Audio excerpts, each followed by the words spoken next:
am a beekeeper.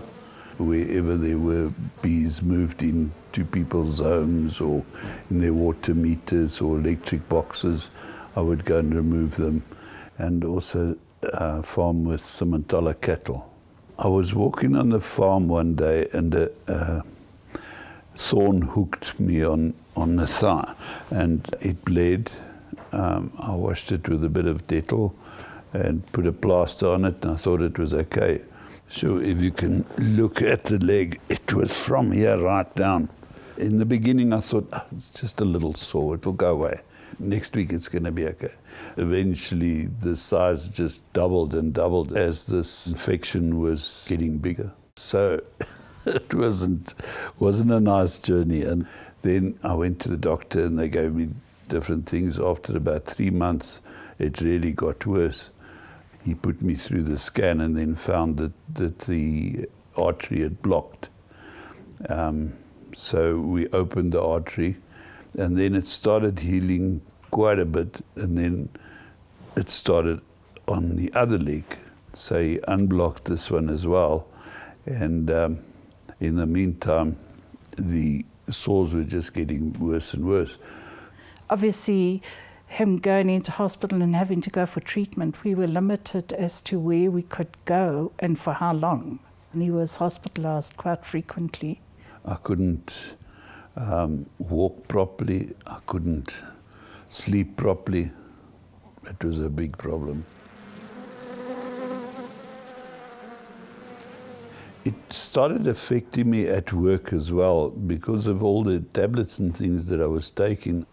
My son started taking over and I just didn't have the capacity in my mind to carry on with it. So eventually I just gave up.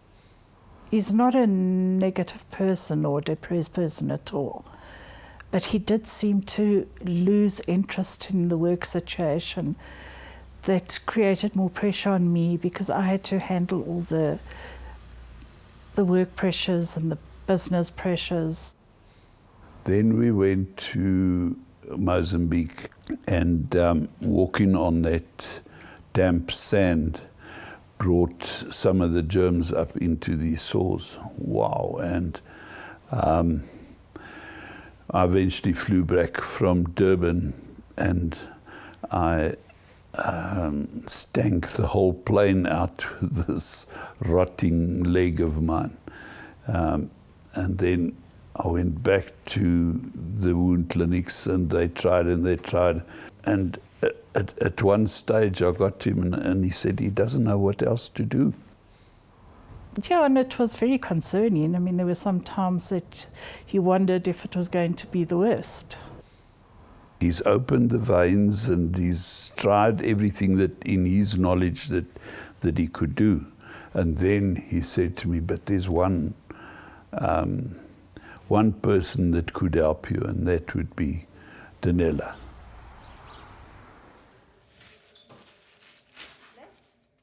He was really down. He was really down, and he did not trust that we can make a difference in his life. She was using the bee stuff, and it was working. Every time you went, you saw a bit of improvement, which had a big psychological effect on me that it was improving.